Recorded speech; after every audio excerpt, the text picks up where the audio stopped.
Hi, Lyssa deHart here, and today we are on the 5th video of this series on this ICF 2025 updated Code of Ethics. And what we're going to be paying attention to today is around professional conduct and conflicts of interest.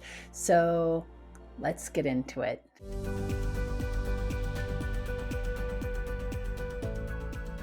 I would like to share with you a number that just blows my mind, which is right now, 37% of you have subscribed to this channel. And for that, I am grateful. But that also means that 63% of you who are watching this content have not yet subscribed to the channel. And that is a number I would like to change. If you're enjoying this content, the simple, easy thing you can do to help sustain the work that I am doing is to subscribe to the channel. So I want to thank you in advance, and let's get back to the video. In the prior videos, in this 4th section of the 2025 Code of Ethics, we've covered agreements for clients and or sponsor engagement and confidentiality and legal compliance. So if you're looking for those, they're on another video. And if you're ready to take a look at professional conduct and conflicts of interest, you are in the right place. So let's walk through these elements of professional conduct and these conflicts of interest. So I'm going to just walk through the first 4 of these, which is I'm aware of and discuss with all involved parties the implications of having multiple agreements and relationships and the potential for conflicts of interest. Then I will manage conflicts of interest and potential conflicts of interest with coaching clients and sponsors through self-reflection, coaching agreements, and ongoing dialogue. This includes addressing organizational roles, responsibilities, relationships, records, confidentiality, and other reporting requirements. I will resolve any conflicts of interest or potential conflicts of interest by working through issues with relevant parties, seeking professional assistance, and suspending or ending the professional relationship. And I will hold responsibility for being aware of and setting clear, appropriate, and culturally sensitive boundaries that govern professional interactions, physical or otherwise.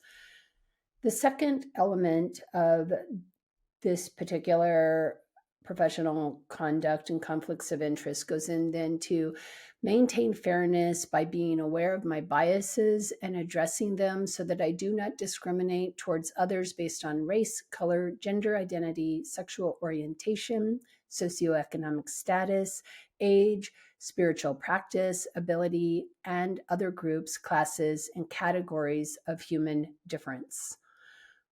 I am mindful of the level of intimacy in the coaching relationship, and I do not participate in any sexual or romantic relationships with clients or sponsors. If I detect a shift in the relationship, I will take appropriate action to address the issue and cancel the coaching engagement. I understand that ICF professionals often serve in multiple professional roles based on prior training and or experience, i.e. mentor, therapist, human resources specialist, assessors, and it is my responsibility to disclose to the client when I am acting in a capacity other than the role of ICF professional. And finally, disclose to the client the information of compensation and benefits that have been paid or received or will be paid and received for referrals. So let's go back one slide and just start with the beginning.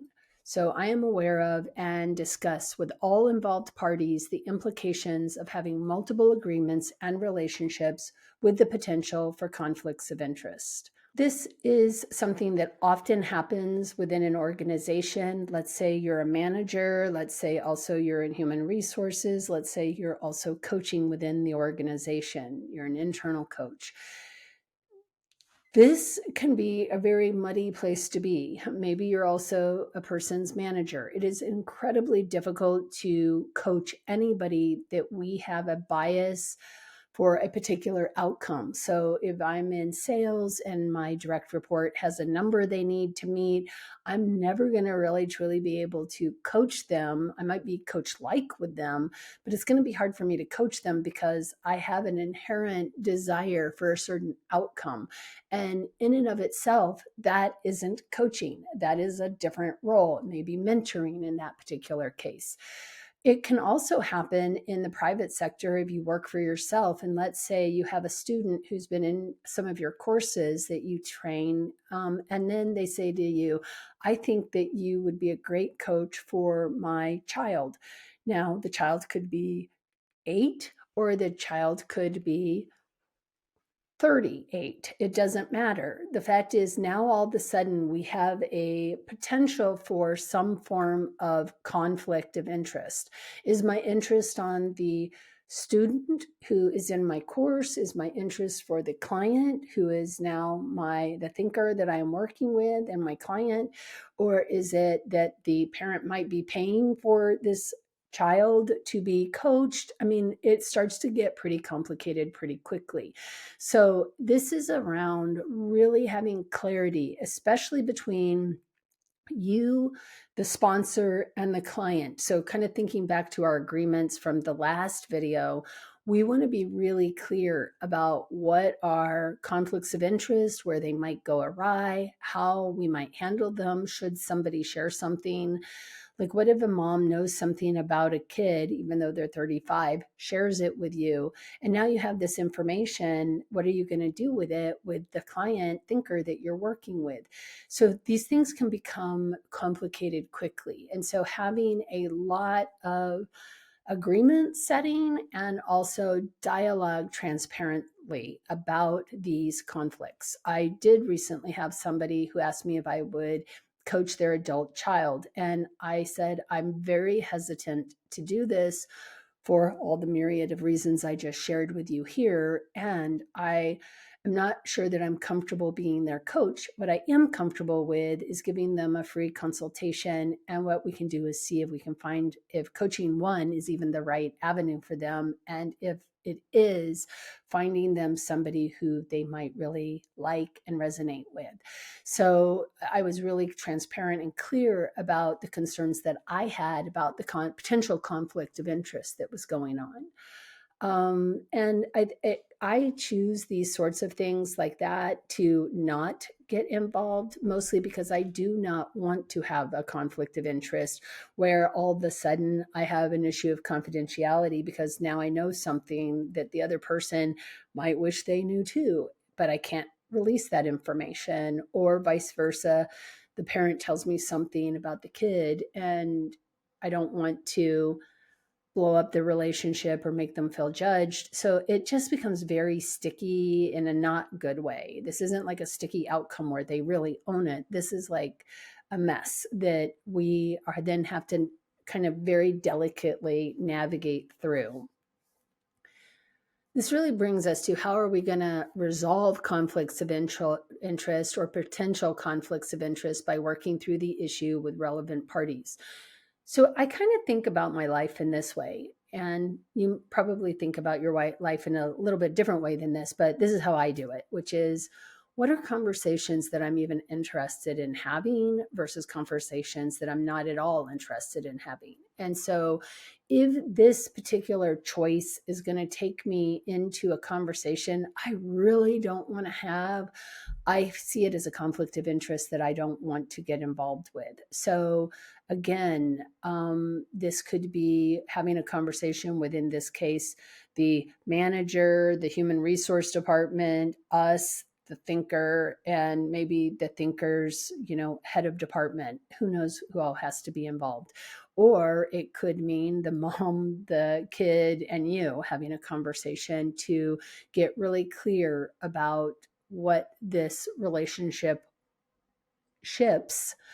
these multiple relationships might look like, and possibly suspending or ending the coaching relationship because it is or a professional relationship because it's too complicated. I think also knowing that it is my responsibility. I hold the responsibility of being aware and setting clear, appropriate, and culturally sensitive boundaries that govern my professional interactions, physical or otherwise. I'm not sure what the physical is because they really address that on the next set of these elements around sexual relationships. But this could be as simple as maybe you come from a culture, a family culture where people don't touch or hug, and I'm a hugger. And so I'm like, I am a hugger. And you're like, I'm not. I need to respect that not everyone's a hugger and not just go running up and hugging everybody. I mean, that's really kind of the thing that I'm thinking. And so whether it's a actual literal hug or a metaphorical overstepping of assumption, I need to be paying attention to these things and being aware of holding appropriate and culturally sensitive boundaries. Remember, every single one of us is a unique culture unto ourselves. Myself might be a hugger. My husband might not be a hugger. My brother may not be a hugger or might be, depending on who you are. So it sort of is, we're each so incredibly unique. Just because we even are in the same family doesn't mean that we share every single cultural identity with each other. And so being clear about these things, having these conversations without any assumptions. Excuse the quick interruption, but I wanted to make sure that you knew that you were invited to my monthly Coaches Q&A. It happens every third Monday of the month, and we talk about all things coaching. We talk about coaching demos, we talk about competencies, we talk about what to do with resistant clients, we talk about all sorts of things. Plus, we have an added networking event at the end of it. So you are invited to join this community. I would love to see you there. And on that note, let's get back to our regularly scheduled programming. The next four elements of this particular section or part of the professional standards, ethical standards of an ICF professional, have to do with maintaining fairness by being aware of our biases and addressing them so that we do not discriminate towards others based on race, color, gender identity, sexual orientation, socioeconomic status, age, spiritual practice, ability, and other groups, classes, and categories of human differences. If you have a brain, you have a bias. Not all biases are negative, but being aware of these biases is incredibly important. And we talked about that on an earlier ethics video about how our biases impact us. It is so important that what we're doing is we're doing the work of awareness, self-awareness of the biases that we have, so that when the bias shows up, we can name it transparently into the space, or we can choose to get curious about it versus dogmatically aligned with it and assuming that it's right because we think so. That's part of being a coach and an ethical practicing coach. So what are the things that trigger us, and how are we working to support ourselves to stay curious and stay open and stay non-judgmental?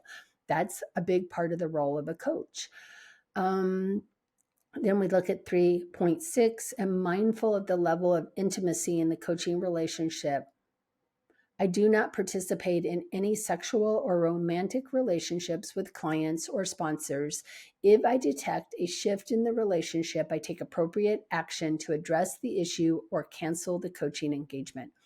This is really about power differentials. So this happens in therapy, it happens in coaching, it happens in education, where somebody who has less power, a student or a client or a thinker in the relationship, may find us attractive or we may find them attractive. And how do we make sure that we are making sure we are not taking advantage of our position power?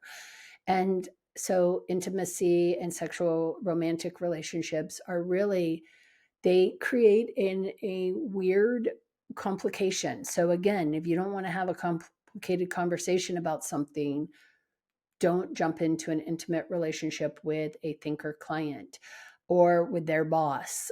It just complicates things.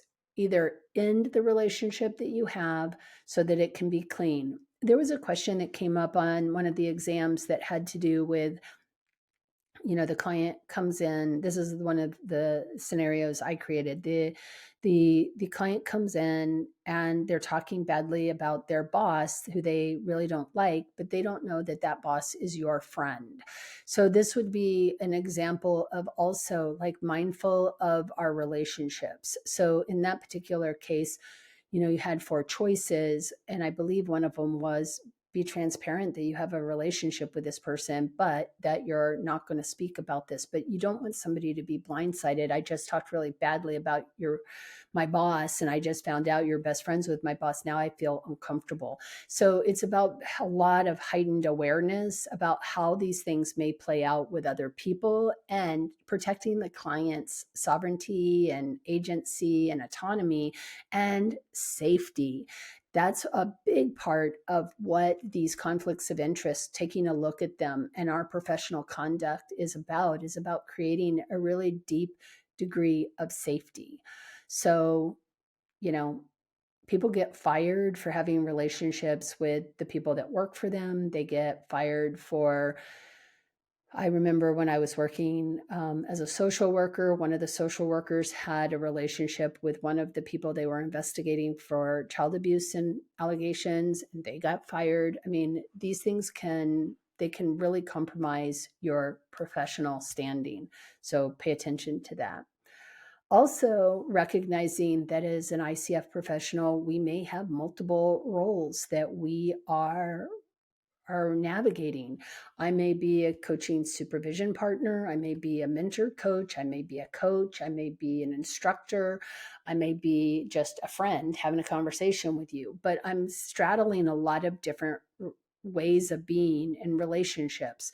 I think this is true if you're a manager. This may not be somebody you're managing, but you may be a manager within the organization and see a broader picture. So you may be showing up as a coach, you may be showing up as an advisor, you may be showing up as a mentor, you may be showing up as a supervisor, you could be showing up in any number of different ways. And so being aware of these multiple different roles, and be really clear when we're no longer coaching, but we have, you hear people say, I'm going to take off my coaching hat right now and give you some advice. I don't prefer that in my own coaching, which is not to say I've never said that before, not about the advice, but I'm taking off my coach hat. And I think that there's something else that maybe would be useful. You let me know. But as much as we can keep the coaching hat on, please do. And yet there are going to be times when we may need to say, I'm taking that hat off because I'm sensing something that seems, like needs a different sort of person to show up with you. And then also allow the thinker to be the one to go, no, I'd like you to stay coach. Just let's work through this. And then the final 3.8 is disclose to clients the information of compensation and benefits that have been paid or received, or that will be paid or received for referrals. So in our world, we have lots of affiliation links. And so you'll see this all the time on YouTube, on blogs, wherever people are posting things, that they may have an affiliation link with what it is they're promoting, whether it's a book, whether it's a program, whether it's a service, and be as transparent as you can about those relationships, because people need to know. Most people don't mind. They may get a better deal because they came from you. And as a result of that, they don't care that you're getting a little bit back in return for having sent them that direction. All of us have probably clicked a link to Amazon through a website that was talking about, I don't know, some piece of equipment. That person got an affiliate link for that click that followed that particular link back to Amazon. But often we have it in the small print that this is an affiliate link, and I may get a little bit of compensation for you following this link. And please do that in order to help support my work, my website, my blogging, my YouTube channel, my whatever, right? But it is really about that, again, transparency. And I think, I mean, honestly, I think with ethics, we can sum up pretty much everything to transparency and creating safety for both ourselves and for the thinker and for the organizations that we might be working. So this is a kind of a thick one, and so I wanted to do it all by itself. So on that note, professional conduct and conflicts of interest, I hope this was useful to you in thinking about how you're showing up and how you are choosing how you engage with or don't engage with the people you're working with. So on that note, please leave comments below if you like it, thumbs up, please share, and until next time, happy coaching.